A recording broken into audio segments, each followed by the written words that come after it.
Welcome to our today's anatomy class. If you haven't watched my video on the human eye and the human ear, ensure you do so. Because these structures are the sense organs and they conduct special senses to the brain for interpretations. So now today's class will be looking at the human tongue. The human tongue is a muscular organ situated in the mouth. The human tongue is responsible for chewing. It plays a role in chewing, in speech, in swallowing, and even partly in respiration. So in taste, the dictations of taste primarily. So having said that, I want us to know that the normal human tongue is pinkish in color. The human tongue is divided into 3 parts. So this is the tip, or what we call the apex of the tongue. This is the body of the tongue. And this right here is the root of the tongue. So these are the 3 parts of the tongue. The apex or the tip, the body and the what, and the roots. The root is attached to a bone known as the hyoid bone. The hyoid bone. So the root of the tongue is attached to the hyoid bone, while the body is attached to the floor of the mouth by a mucous membranous structure known as the frenulum. So the frenulum attaches the body of the tongue to the floor of the mouth. The tongue is covered by mucous membrane that is lined by non-keratinized stratified squamous epithelium. And the tongue is also covered by structures, bumpy-like structures known as papillae. So this is a papillae. Papillae. So within the tongue, we have bumpy-like structures known as papillae. These papillae contain structures known as taste buds. Taste buds. So within the papillae, we have a taste bud. So if this is a papillae, if we are to magnify this structure, we have something like this. If this is a papillae, inside that papillae, we have what we call taste bud. We have taste bud. So we have 4 types of papillae that are present in the tongue. 4 types. 4 types of papillae. We have what we call the foliform papillae. The foliform papillae. We have the fungiform papillae. We have what we call the circumvallate papillae. Then lastly, we have what we call the foliate papillae. So these are the 4 types of papillae. The foliform papillae is thread-like. So it has a thread-like appearance. It has a thread-like what? Appearance. The fungiform papillae has a mushroom-like appearance, while the circumvallate papillae is linearly arranged. It's arranged in a group of 4 to 5 papillae, while the foliate papillae is rough in nature. The foliform papillae lacks taste buds. So there are no taste buds within the foliform papillae. But in the fungiform papillae, we have about 1,600 taste buds within the fungiform papillae. While the circumvallate papillae has about 250 taste buds. And the foliate papillae has, each foliate papillae has about 20 taste buds. Now, I would say that it is imperative to note that These taste buds are nerve cells that carry the impulse of taste to the brain for interpretations. These sensory impulses is usually interpreted in the parietal lobes of the brain. And the taste buds, as I have stated earlier, are situated within each of the papillae except the foliform papillae. So I will say that I did define the tongue earlier as a muscular organ. It means that the tongue is made up of muscles. So what are some of the muscles of the tongue which aid in the movement of the tongue? Now, we have the intrinsic muscles of the tongue. The intrinsic muscles of the tongue. The intrinsic muscles. The intrinsic muscles include we have the longitudinal muscles. We have the longitudinal muscles. Longitudinal muscles of the tongue. We have the transverse muscle. Then we now have the vertical muscles of the tongue. While we have four extrinsic muscles.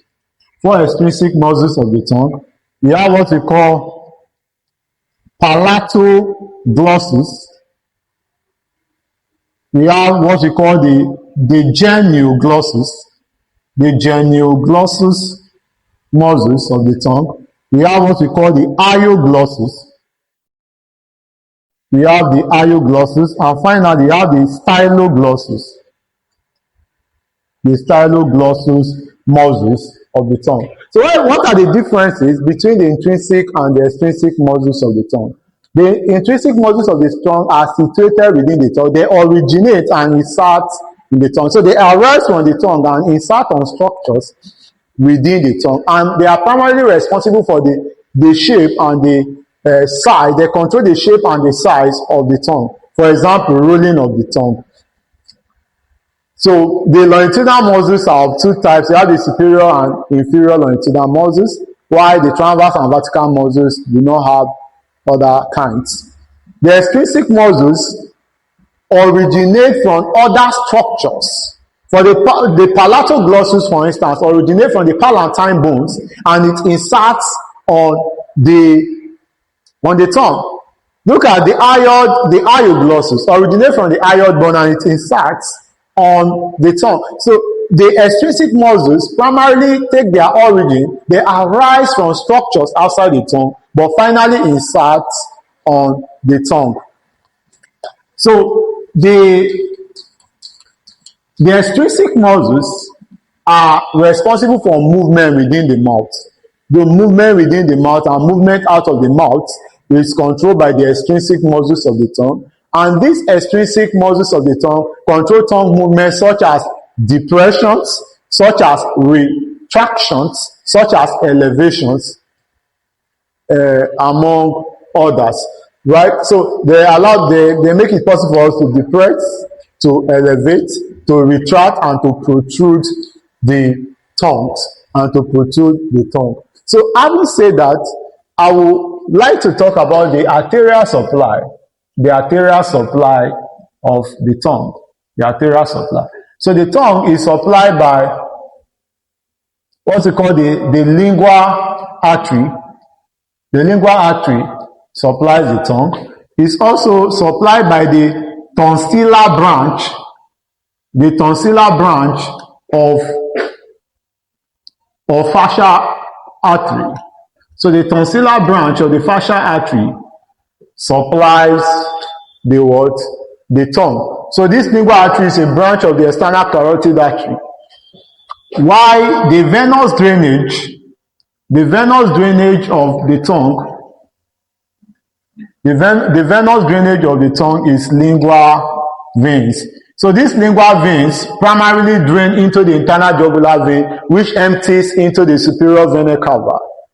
And from the so that is how the blood gets to the heart. So the arterial supply, lingual artery, and the tonsillar branch of the facial artery, the venous drainage, lingual veins. While the nerve supply of the tongue are of two parts. The fascial nerve and trigeminal nerve supply the anterior to third of the tongue, while the glossopharyngeal nerve, which is cranial nerve 9, supply the posterior one third of the tongue. So the anterior to third of the tongue is supplied by the fascial nerve, which is cranial nerve 7, and the trigeminal nerve, which is cranial nerve 5. But the posterior one third of the tongue is supplied primarily by the glossopharyngeal nerve. So I will say that what are the applied anatomy? What are the applied anatomy of the tongue? Applied anatomy of the tongue. Very quickly, applied anatomy. 1, we have what we call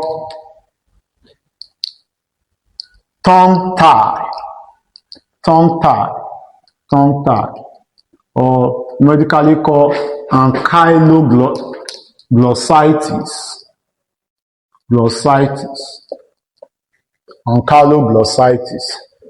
We also have a condition called maybe enlarged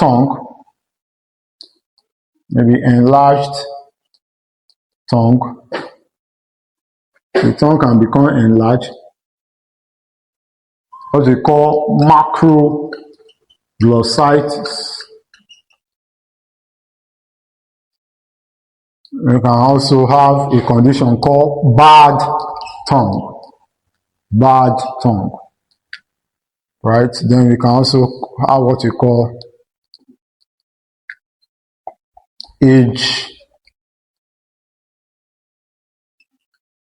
agesia, or what we call atrophic glossitis.